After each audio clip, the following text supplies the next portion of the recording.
আমরা 21-এ আজকে আবার নতুন করে অঙ্গীকার নিচ্ছি, আমরা ইনশাআল্লাহ ন্যায়ের উপর অন্যায়ের বিরুদ্ধে আমাদের এই লড়াই মাথা উঁচু করে আল্লাহর সাহায্য নিয়ে অব্যাহত থাকবে। আজ বন্দী করেছে 2 মাসের 1 মাসের মাথায় ছেড়ে দিয়েছে এমন কোন ইতিহাস নেই। আমাকে দীর্ঘ সময় জেলে রেখে পরীক্ষা নিরীক্ষা করেছে। ফ্যাসিস্ট আমলে আমি জেলে গিয়েছি, সেই অভিজ্ঞতা আমার আছে। এখন এই দুনিয়াবাসী দেশবাসীর সাক্ষী থাকুক, ফ্যাসিজমের বিদায় নেওয়ার পরেও সেই একই ব্যক্তি আবার জেলে যাচ্ছে। আমার সম্মানিত ভাইয়েরা, হ্যাঁ, ইতিমধ্যে বিভিন্ন মহল থেকে আমাকে অনুরোধ করা হয়েছে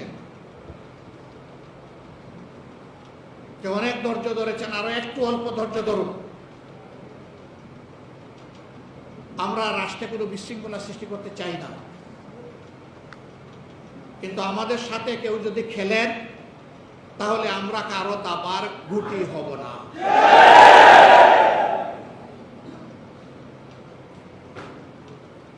কেউ আমাদের সাথে খেলবেন এটা আমরা পছন্দ করি না। শুধু আমাদের সাথে না, এদেশের একজন নাগরিকের সাথেও যেন কেউ খেলাধুলা না করে।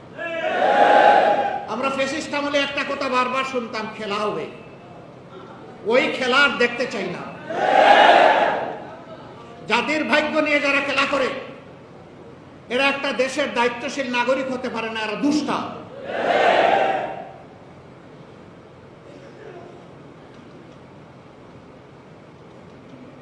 একুশ আমাদেরকে যে সবক দিয়ে গিয়েছে, শিক্ষা দিয়ে গিয়েছে, যেখানেই অন্যায় সেখানেই প্রতিরোধ। এটা যার আমলেই হোক, আমরা সেই প্রতিরোধ করার জন্য অঙ্গীকারবদ্ধ। আশা করব অন্যায়ের বিরুদ্ধে যাদেরই অবস্থান তারাও এগিয়ে আসবেন।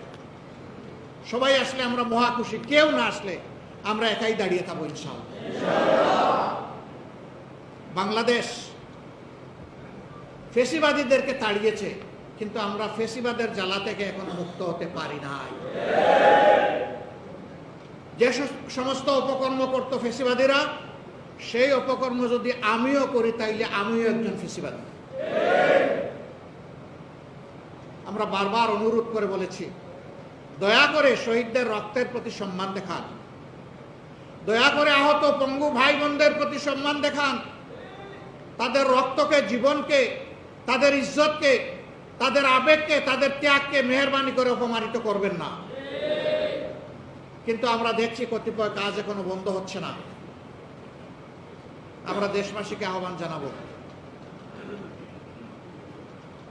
আমরা বারবার আহ্বান জানিয়ে যাচ্ছি, কিন্তু এই আহ্বান আমরা কিয়ামত পর্যন্ত জানাবো না। কারণ এই জুলুমটা সারা জাতির উপর হচ্ছে। ঘাটে ঘাটে যে চাঁদাবাজি হয়, এর কারণে প্রত্যেকটা দ্রব্যের মূল্য বহুগুণ বেড়ে যায়। এর চাপ এদেশের একজন শ্রমজীবী মানুষের উপর পড়ে, এমনকি রাস্তার আমার একটা ভিক্ষুক ভাই কিংবা বোনের উপরেও পড়ে। তাহলে তো আমরা সকলেই ক্ষতিগ্রস্ত। আমরা কেন এই অন্যায়কে প্রশ্রয় দেব?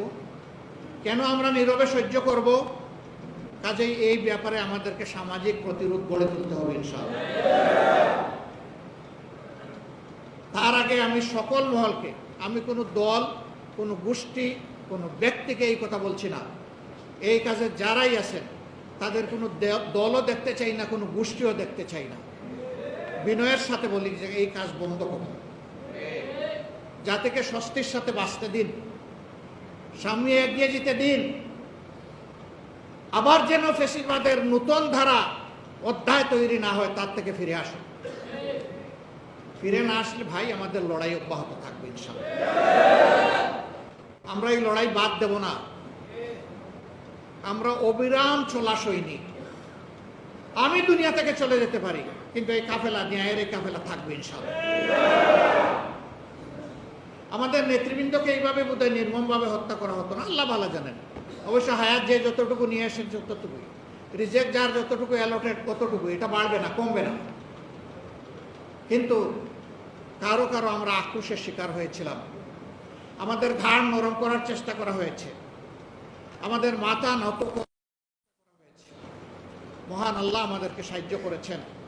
আমাদের নেতৃবৃন্দ হাসতে হাসতে ফাঁসির তক্তার উপরে দাঁড়িয়েছেন, কিন্তু আল্লাহ ছাড়া কারো কাছে মাথা নত করেন নাই। এটি আমাদের সবক, এটি মুমিনদের সবক। তাদের এই শিক্ষা আমরা বুকে শ্রদ্ধার সাথে ধারণ করি। মাথা উঁচু করে তারা জীবন দিয়ে হলেও লড়াই করতে হবে, এই শিক্ষা আমাদেরকে দিয়েছেন। আমরা 21-এ আজকে আবার নতুন করে অঙ্গীকার নিচ্ছি, আমরা ইনশাআল্লাহ ন্যায়ের উপর অন্যায়ের বিরুদ্ধে আমাদের এই লড়াই মাথা উঁচু করে আল্লাহর সাহায্য নিয়ে অব্যাহত থাকবে। আগামী দিনের একটি মানবিক কল্যাণ রাষ্ট্র গড়ার জন্য আল্লাহর দ্বীন এবং কোরআনের ভিত্তিতে, যা আল্লাহর দেওয়া সনদ এবং বিধান, এর ভিত্তিতে দল, ধর্ম, জাতি, বর্ণ নির্বিশেষে আমরা সকলের সহযোগিতা চাই, দোয়া চাই, ভালোবাসা চাই, সমালোচনাও চাই। ভুল করলে অবশ্যই সমালোচনা করবেন, ধরে দেবেন। তবে হ্যাঁ, জোর করে আমাদের নামে কোনো ভুল কেউ তৈরি করলে সেটা আমরা মানব না। আমরা যেটা বলি না, যেটা করি না, সেটা যদি আমাদের নামে চালান দেওয়া হয় তাহলে ওর প্রতিবাদ করা আমাদের দায়িত্ব হবে। আমাদেরকে আপনার ভাষায় সমালোচনা করুন, কোনো সমস্যা নাই, কিন্তু বিষয়ের সত্যতা থাকতে হবে, যথার্থতা থাকতে হবে। তবেই আপনি বড় ধরনের সাহায্য করবেন আমাদের। আমরা সেই সাহায্য আপনাদের কাছ থেকে চাই। আজকের এই আয়োজন তখনই সার্থক হবে যদি সত্যি অন্যায়ের বিরুদ্ধে মাথা উঁচু করে এই জাতি সামনে এগিয়ে চলার অঙ্গীকার নিতে পারে। তাহলে এই আলোচনা সার্থক, এই দিবস পালন সার্থক। না হলে যত আয়োজন যত দিক থেকে করা হয়েছে এগুলা শুধুই লৌকিকতা মাত্র।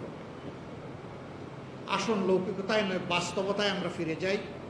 আল্লাহ তাআলা এই অঙ্গীকার নেওয়ার তৌফিক আমাদেরকে দান করুন। আপনাদের সকলকে আন্তরিক অভিনন্দন।